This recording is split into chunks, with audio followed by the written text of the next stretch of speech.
Hi, welcome to Surprised by Joy. I'm Rustin Comer, and this is Danielle Jones, and we're a part of the pastoral team here at Wayzata Community Church.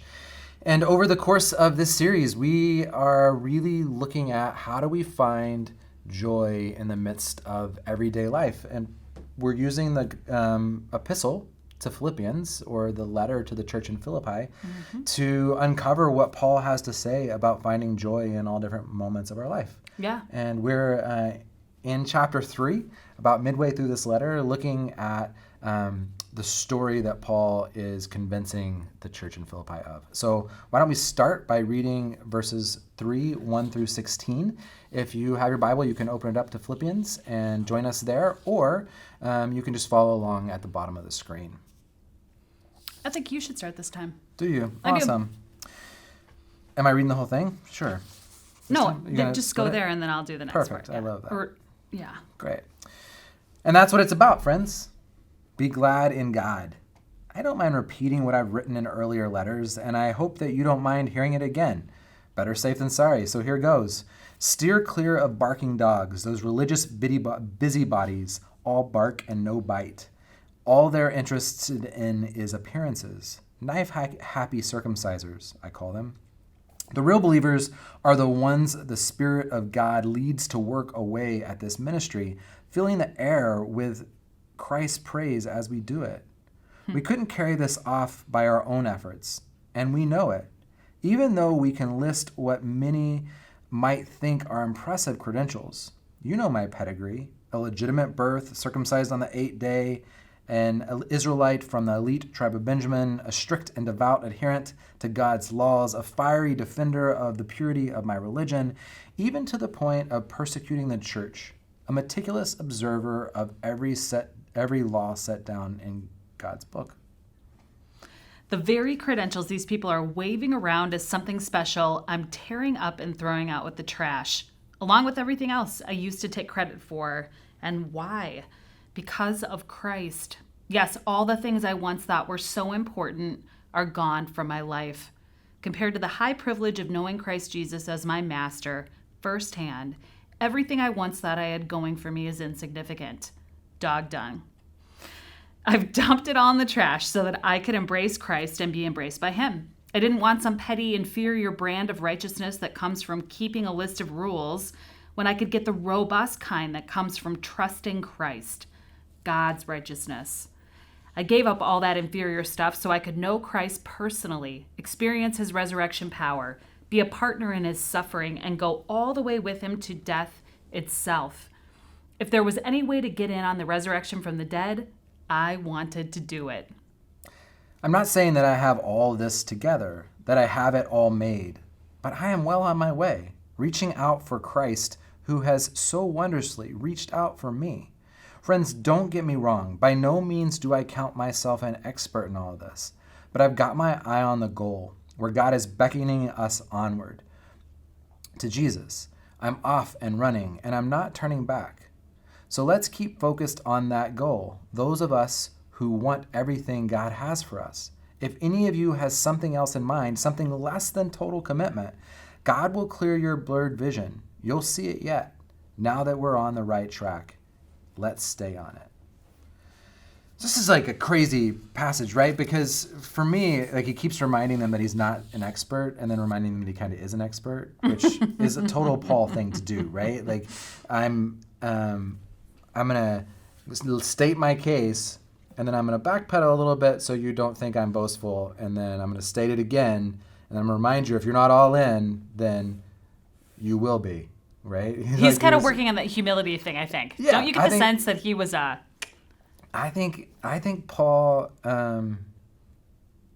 by this point in his journey, believed he was right in really powerful ways, and is kind of trying to convince himself even too that he is still a work in progress. Don't you think too? I think for Paul, he is wholeheartedly convinced that the stakes are high. You know, that this is a life or death matter. And it was, right? Like, I think that's one of the important things to draw in this letter. Like, for the church in Philippi, in this Roman colony, for them it is a death game, right? It's like they're living Their their lives faith. are at stake. They're living their faith will lead to the same fate of Jesus. Yeah. The world hasn't changed at this moment. So they're living kind of in hidden realities. And Paul's calling them to stop living in hidden realities and to come out of the closet, the proverbial closet of faith in many ways.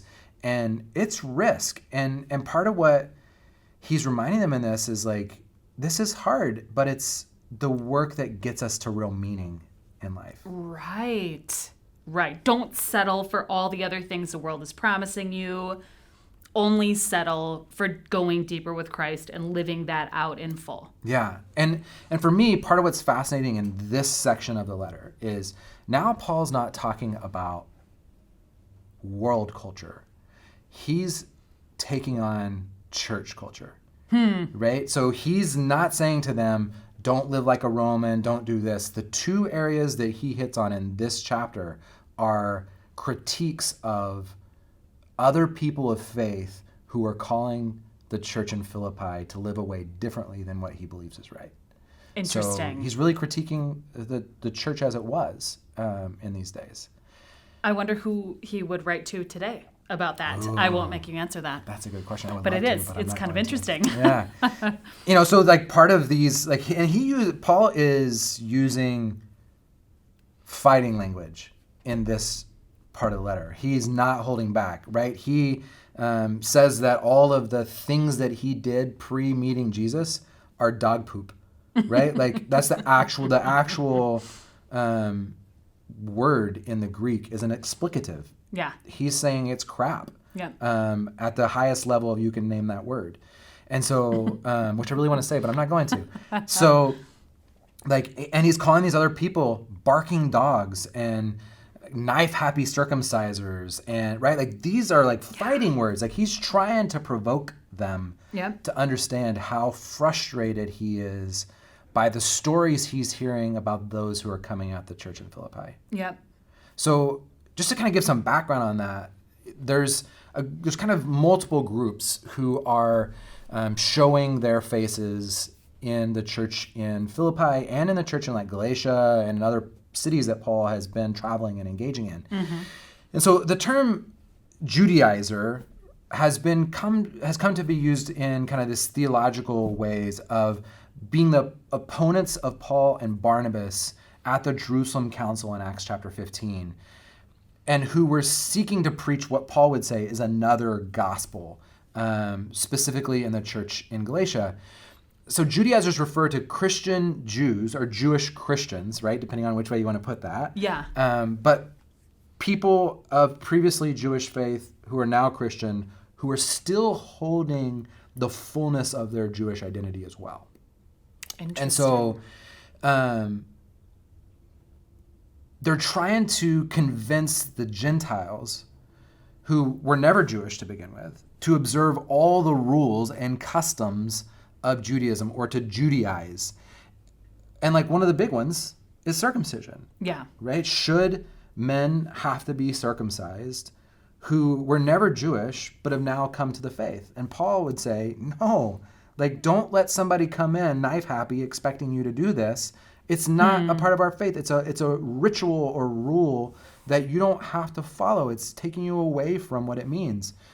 So this is part of these are the part of the barking dogs that Paul is being blunt about. Yeah. And I think part of the history of Paul at second read is that Paul is anti-Semitic.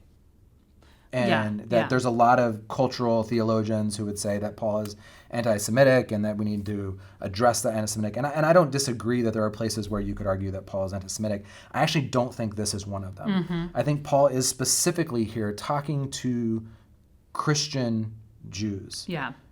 Jews that have converted to Christianity but are forcing the old way and their old patterns onto new believers.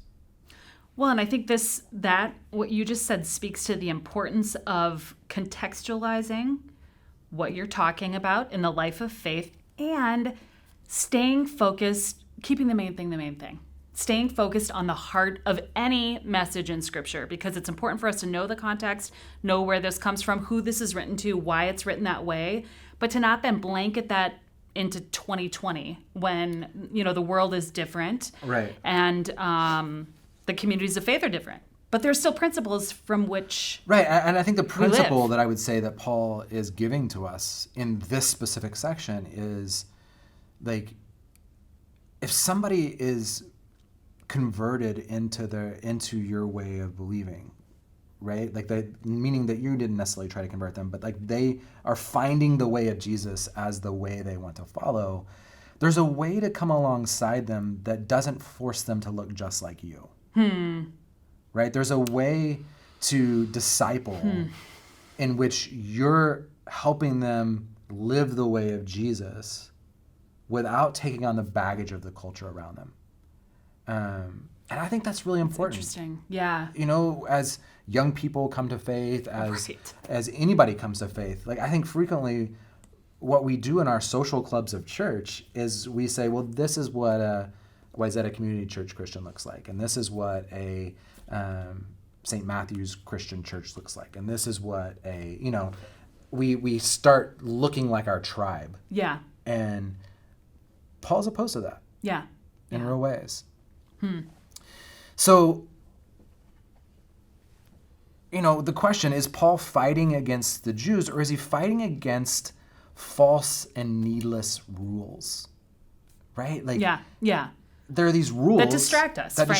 Yeah, because when you can only imagine, both of us having been a part of a wide variety of churches throughout our ministry, churches do get hung up on, I'm going to say it, unimportant things. We do.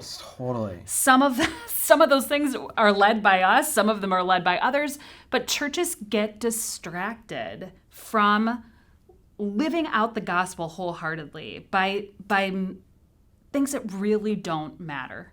And that aren't, like, literally changing the world or making a difference for the sake of Christ. Right. Which is his, like, putting on the mind of Christ. Do the things that Christ does. Yes. All the other stuff is BS, Paul says. Yeah. Right? He says it's crap. Yeah. So don't put your energy in crap. Yeah. Put your energy in the things that Christ holds to be dear. Yeah. And so, Danielle, how do you feel about rules? So I actually like rules to a point. I do like rules. I mean, I like to know, this. I like to know the rules of the game I'm playing so that I can win it. So that's when I like rules. I don't like I will push against rules when they are putting me into spaces that I do not want to be in. So I think, as far as what about rules in the life of faith, it's interesting. I think right now, I think we went from rules being absolutely put upon everyone ad nauseum for all of eternity. I think the pendulum has swung in some ways to this space of, like, there are no rules anymore. Do whatever you want to do. Be whoever you want to be. And I would advocate for the third way in the life of faith right now. I do think that I think there have been way too many church rules, and I also don't think zero rules work. So I think that's where the voice of the community has to come together to look at rules together. But even as I say the word rule, I would never say to everybody, let's think about the rules for this. So it's tough. How about you? Well, I hate rules. I hate everything about rules. I actually think the only reason rules exist is so that we can know what we're supposed to break, right? But I do think part of history, right, is communities coming together and creating a rule of life. Yeah. Like, this is what we're going to do as a community to live the faith journey that we feel called to live. Yeah. And I do value that, right? I value parameters with which we live so that we stay in unity. Yep. I still break those all the time because that's part of my nature, is to push against those things. Do you regret it when you break them? Not usually. I'm not a big regretter about anything in life, to be honest with you. But I do regret when I hurt people. And so for me, the value of rules is maintaining a relationship. And that matters. Like if you say to me, hey, I set up this parameter and you crossed it, and because of that, I'm hurt or my family's hurt, then that gets my attention. Yeah. If you say you broke this rule and I look at you less because of it, I say I don't care. Yeah. Right? So it's about the relationship for me and how these rules play. Well, it was interesting you use the phrase rule of life, because when you think about the Benedictines who put the rule of life together, I mean, it was sort of the wisdom of the community coming together and saying, when we do these certain things, we've realized it's easier to take care of each other, it's easier to take care of the world, and it's easier to follow God. And I think when I think about rules in that way, those are life-giving rules. And you think about Christ coming and people asking Jesus all the time, what are the rules? What do we have to do? How do we get into the kingdom of heaven? How are we supposed to really live? And Jesus ultimately says, 2 things should guide you: loving God and loving others. And then we see this phrase over and over again, too, of freedom in Christ, that Christ came for freedom, not for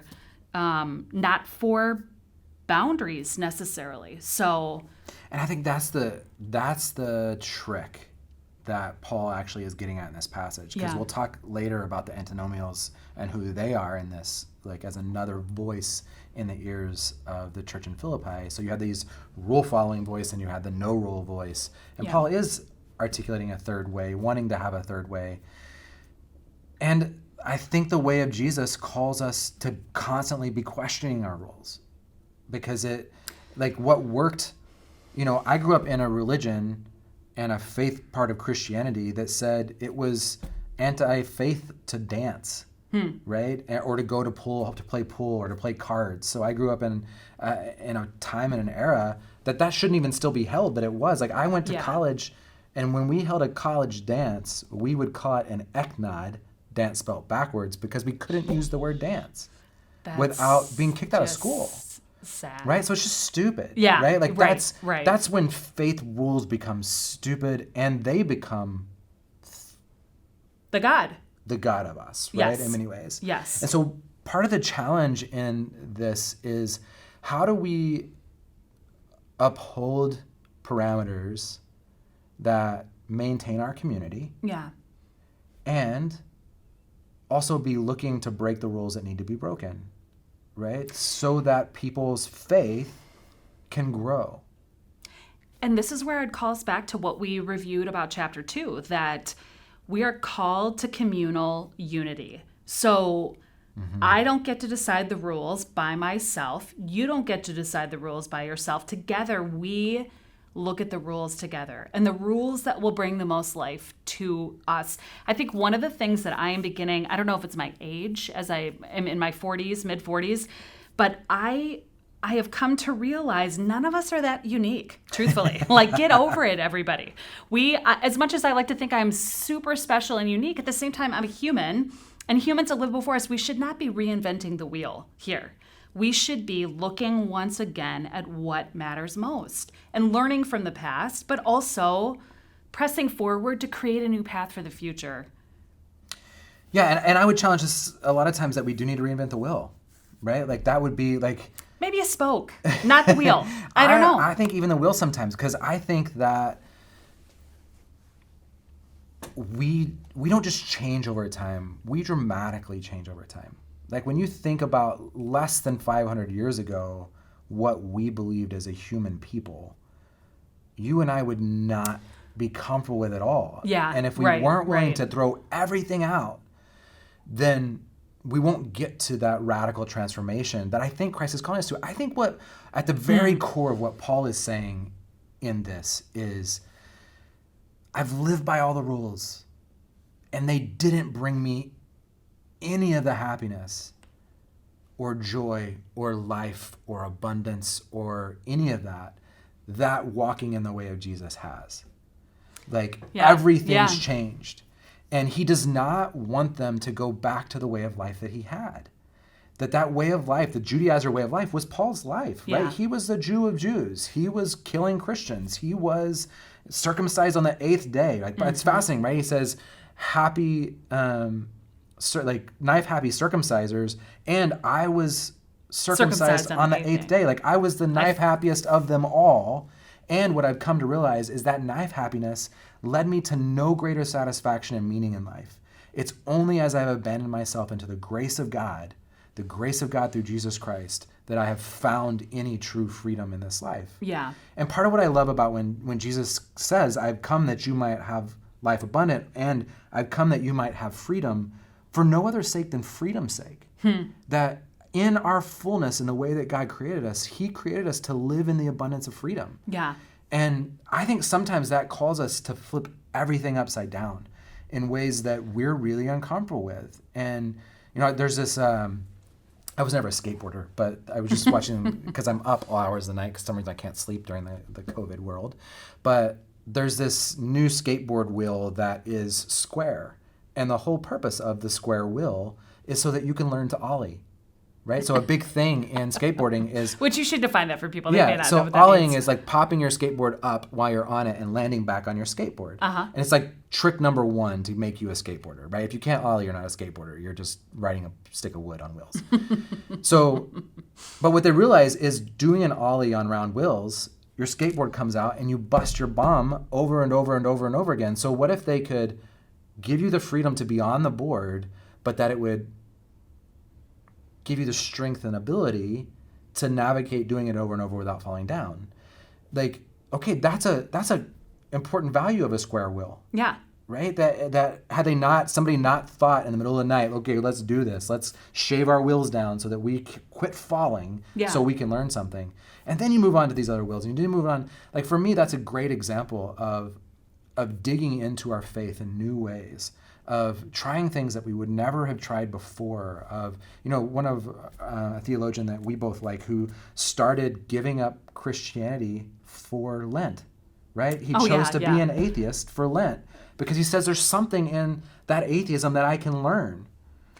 And see, all of what you just said pushes me back again to the community space, that we need all the voices at the table when we're making decisions like this, and that is so hard to do. That is so hard to do because we do need to hear the prophetic word at times of, no, all of this has to go. And we need the prophetic word at times of, no, we have to stay the course in this area.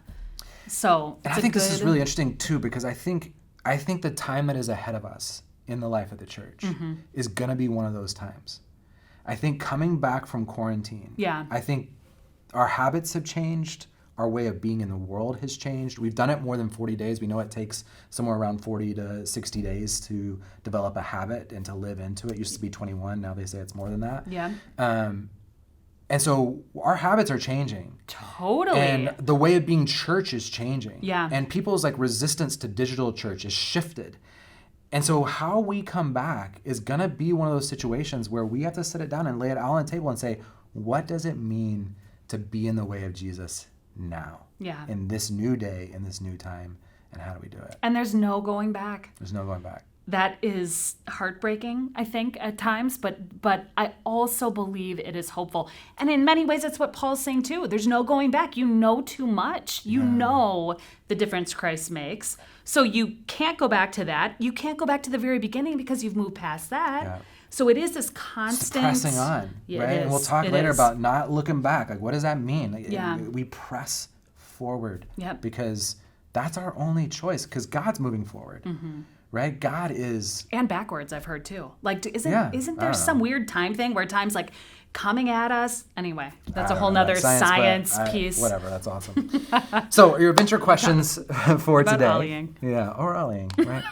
Our adventure questions for today is, how do you feel about rules? How are rules impacting your life? Secondly, what difference has grace made in your life? This is a big question. Like, how has grace changed you, and how did it change how you feel about rules? Yeah. And then number 3, can you name one arbitrary rule in your life that you've created that's keeping you from experiencing God? Are there some rules? Yeah. Well, I'm not really a rule follower, so this one's hard for me, but I believed growing up that if I didn't read my Bible through every year, that I had failed. Oh my gosh. So by the time I was 21, I had probably already read my Bible through 15, 20 times. That's amazing. No It's- wonder you don't like rules anymore. That would beat it out of me. I don't know that it's amazing, but what I realized, there was a moment where I woke up and said, just because I read this through every year does not mean that I'm embracing its teachings. Right. And I had this great grad school professor who used to say all the time, he was like, if you just lived and believed the Gospel of John alone Yeah.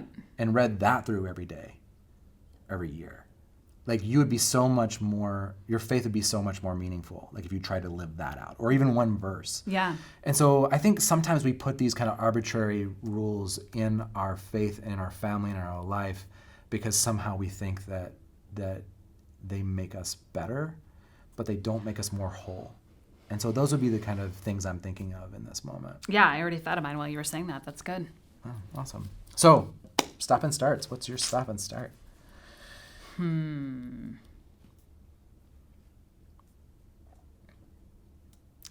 My stop